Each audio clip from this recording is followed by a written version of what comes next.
Okay, so here we've got the scatter graph shows information about the marks a group of students got in a science test and in a maths test. So these are their science mark scores, these are their maths scores.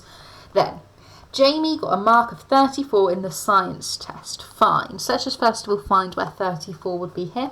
So it's going up in 30, it's going up in 1, so this would be 34. Now we need to use the scatter graph to find an estimate. Now it wouldn't have been quite like this in your mocks because of you being at home, etc, etc.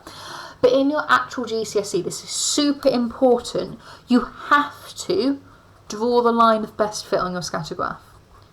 You will not get the 2 marks for this type of question if you don't do it. Line of best fit. So it's super, super important we draw a line of best fit on. So grabbing your pen, you first of all draw your line of best fit. It's going to be slightly different for all of you. Mine's going to look about like that. As long as it's kind of approximately going through the points, it probably could do being a bit more that direction. But that's close enough, that's fine. We then go to 34 and we draw this straight line up, being really careful to follow the lines. We then draw a straight line going across, like this.